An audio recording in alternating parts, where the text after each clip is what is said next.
Pemirsa, sebuah rumah di Desa Sukomulyo, Kecamatan Manyar, Kabupaten Gresik dilalap si jago merah. Kebakaran disebabkan oleh LPG yang bocor. Kebakaran itu menimpa rumah yang ditempati oleh Siti Rofiah, 59 tahun, pada Jumat 19 April 2024 sekitar pukul 22.00 waktu Indonesia Barat. Kepala Dinas Pemadam Kebakaran dan Penyelamatan Kabupaten Gresik, Suyono, mengatakan kebakaran bermula ketika Siti sedang memasak dan mengganti tabung gas LPG 3 kg. Setelah selesai penggantian tabung gas, kompor tetap tak menyala. Kemudian Siti meminta bantuan kepada anaknya bernama Muktamir untuk membantu memasangkan tabung gas. Ternyata saat pemasangan tersebut kurang pas dan tabung gas LPG tersebut belum sepenuhnya terpasang dengan sempurna. Ternyata Siti Rofiah tak menyadari sambungan LPG belum sepenuhnya terpasang dengan baik. Saat dia menyalakan kompor, api langsung menyambar gas yang telah terkumpul dalam ruangan dan terjadi ledakan. Mencoba memadamkan api menggunakan karpet dan handuk basah, tetapi usahanya tidak membuahkan hasil. Api langsung membakar barang-barang di dalam rumah. Pemilik rumah pun langsung menghubungi pihak Dinas Pemadam Kebakaran dan Penyelamatan Kabupaten Gresik. Bagian dapur rumah dilalap si jago merah. Tidak ada korban jiwa maupun korban luka dalam peristiwa ini.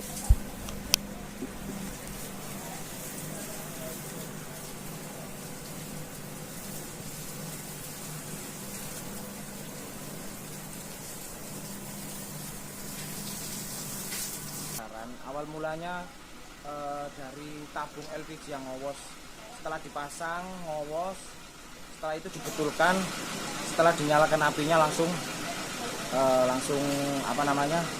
membesar apinya. Terus dipadamkan dengan handuk segala macam, karpet dibasahin, udah nggak ngatasin, dicopot pun tidak bisa karena regulatornya udah lengket.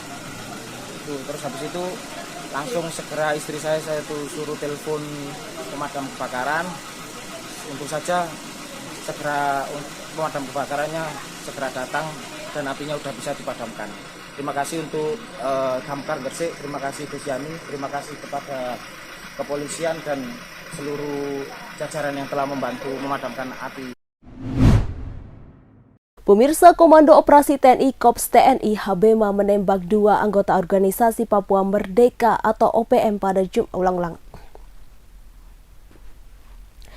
Pemirsa, Komando Operasi TNI Habema menembak 2 anggota organisasi Papua Merdeka atau OPM pada Jumat 19 April 2024. Tindakan ini dilakukan karena seringnya anggota OPM berbuat onar di Kabupaten Duga, Papua Pegunungan.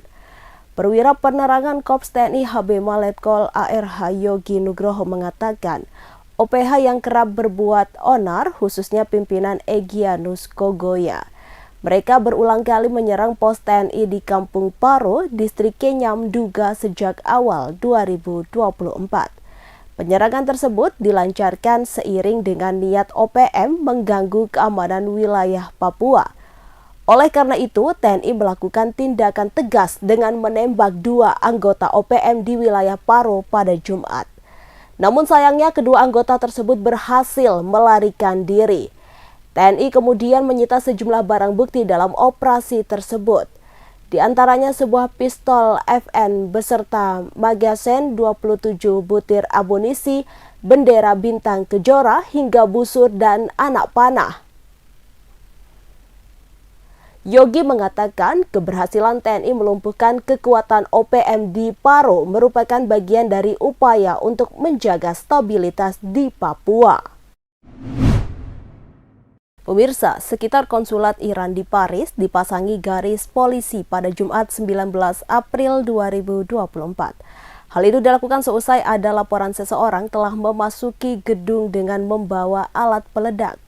Sementara itu dikonfirmasi secara terpisah, Menteri Keamanan Nasional Israel Itamar Ben-Gvir mengatakan di akun Twitternya bahwa tindakan pembalasan itu membosankan, sehingga memicu keluhan karena membahayakan kenyamanan dan keamanan dengan mengungkapkan asal mula serangan. Bahkan ketika Iran mengindikasikan bahwa pihaknya akan mengambil tindakan sebaliknya. Selain itu, seorang pejabat senior Iran pada Jumat 19 April 2024 mengatakan bahwa Iran tidak memiliki rencana untuk segera melakukan pembalasan terhadap Israel. Ia mengatakan bahwa serangan pesawat tak berawak di sebuah kota selatan Teheran pada Sabtu 13 April 2024 dimaksudkan untuk mengirim sinyal dan bukannya menyebabkan kerusakan.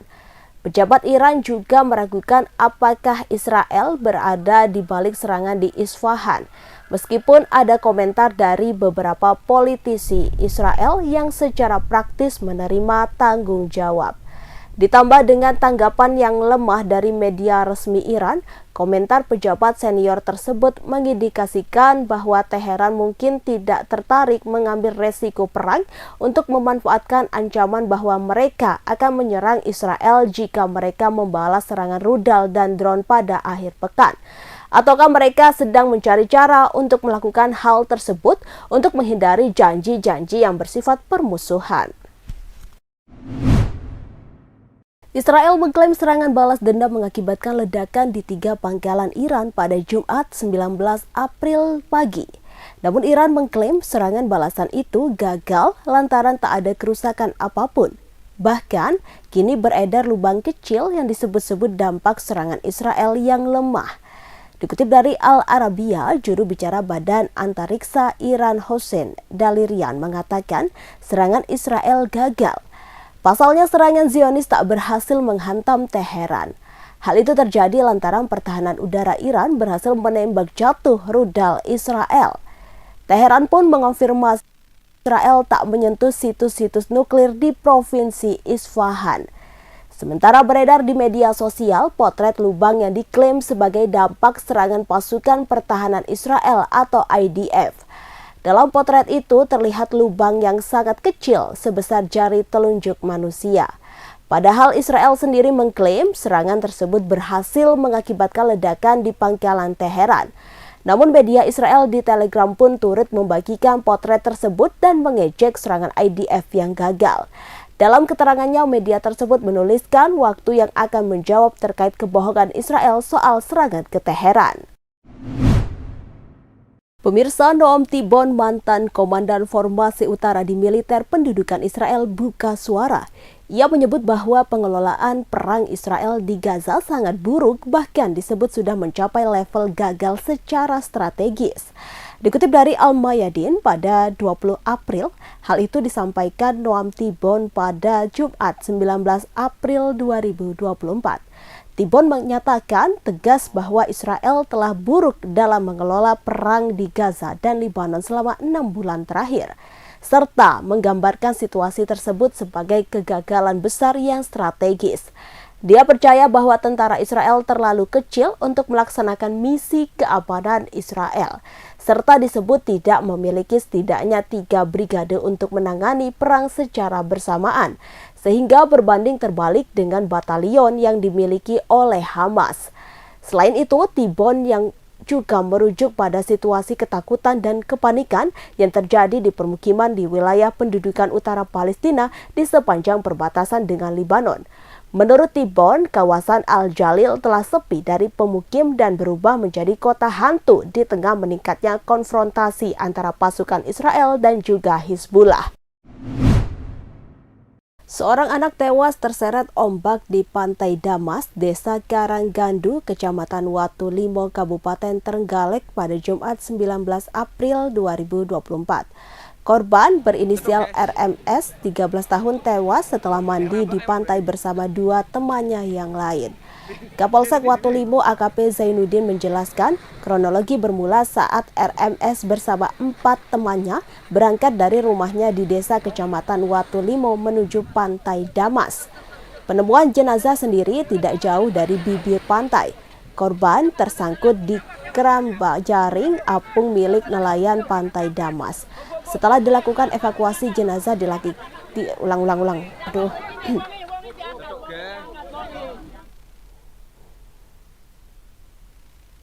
Pemirsa, seorang anak tewas terseret ombak di Pantai Damas, Desa Karanggandu, Kecamatan Watulimo, Kabupaten Trenggalek pada Jumat 19 April 2024. Korban berinisial RMS 13 tahun tewas setelah mandi di pantai bersama dua temannya yang lain. Kapolsek Watulimo AKP Zainuddin menjelaskan kronologi bermula saat RMS bersama 4 temannya berangkat dari rumahnya di desa Kecamatan Watulimo menuju Pantai Damas. Penemuan jenazah sendiri tidak jauh dari bibir pantai. Korban tersangkut di keramba jaring apung milik nelayan Pantai Damas. Setelah dilakukan evakuasi, jenazah dilarikan ke RSUD Dr. Sudomo Trenggalek untuk dilakukan visum, sedangkan 2 korban selamat masih dalam perawatan.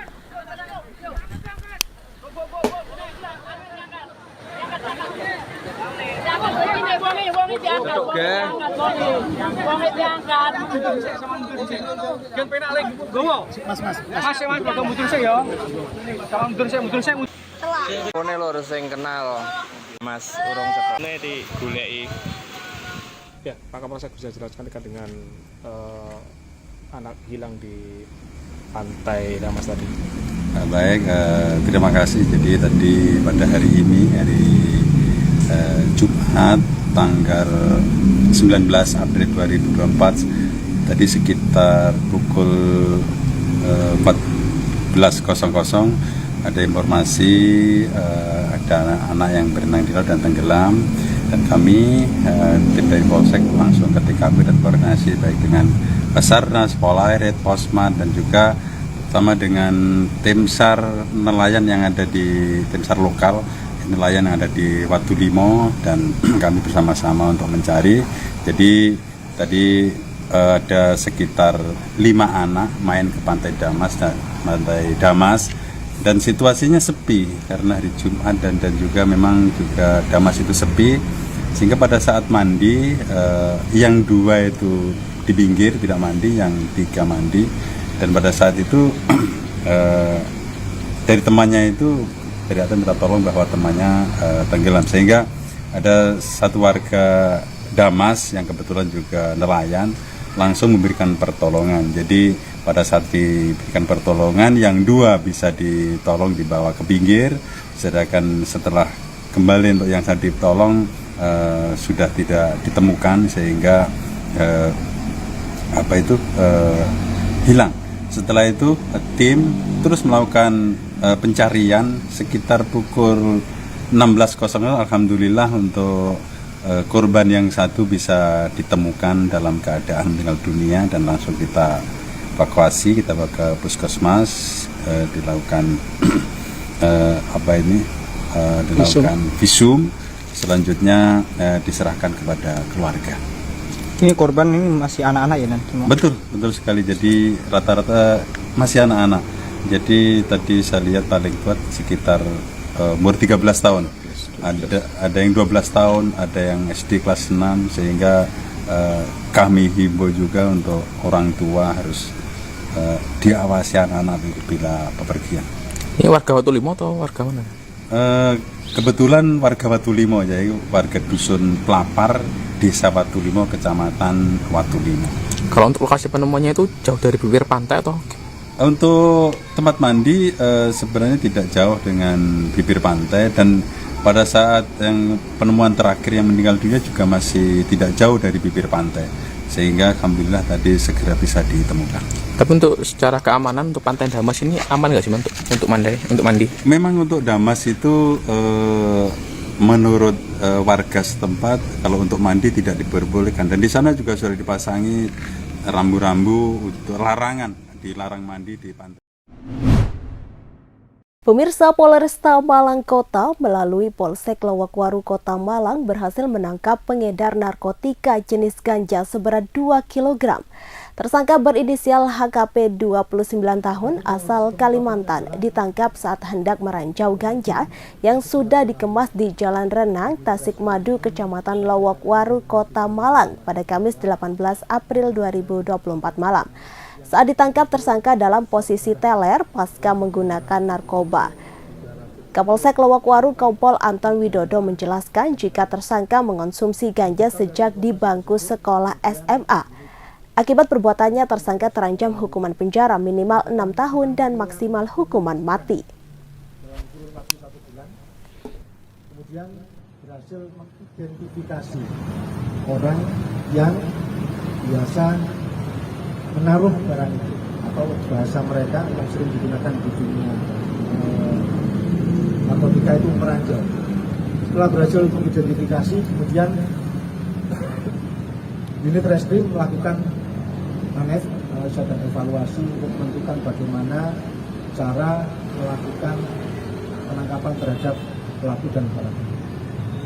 Selanjutnya, dari hasil ANEF pada hari Kamis tanggal 18 kemarin, siang hari ditentukan cara bertindaknya untuk mengamankan orang itu. Dan setelah melalui serangkaian penyelidikan, malam harinya kurang lebih 18.30 melihat di lokasi di Jalan Renang di daerah Tasik Madu, pelaku ini sedang membawa barang berupa kotak dan dibungkus dengan plastik. Kemudian setelah terduga ini diamankan, kita minta untuk dibuka apa kotak ini. Setelah dibuka, isinya adalah daun kering yang diduga adalah daun ganja. Kemudian setelah dilakukan penangkapan, kemudian terduga ini kita bawa ke tempat kos-kosannya untuk mencari barang bukti yang lain. Dan kemudian dari tempat kos yang berada di Seksopol ditemukan alat timbang, kemudian plastik yang bisa untuk membungkus, kemudian ada truk plastik. Inilah yang biasa digunakan dia untuk meranjol, menjual barang yang sudah dia dapat dalam bentuk kiloan. Kemudian tersangka dan barang bukti kita bawa ke Polsek Lowokwaru untuk diambil keterangan. Dari hasil keterangan pemeriksaan terhadap tersangka diperoleh fakta itu bahwa tersangka ini sebetulnya mulai kecil sampai dengan SMA tinggal di Balikpapan.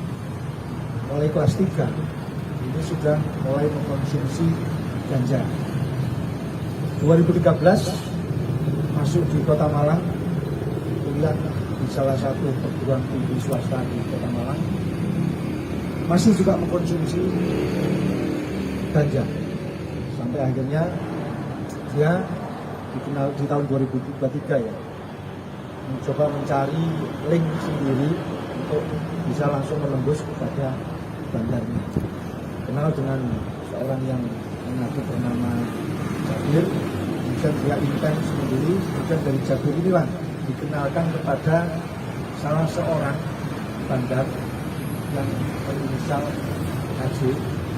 Kemudian dia intens sendiri, karena semakin lama dia membeli, kemudian merasa uangnya si tersangka ini mulai berkurang, terus akhirnya mulai ada penawaran dari Aji kepada tersangka. Kalau kamu masih ingin menggunakan ganja, kamu tidak punya uang, Aji menawarkan untuk dia menjadi kuda. Kuda ini adalah orang yang mengedarkan. Pada tanggal 8 April 2024, Aji mulai mengirimkan barang kepada tersangka.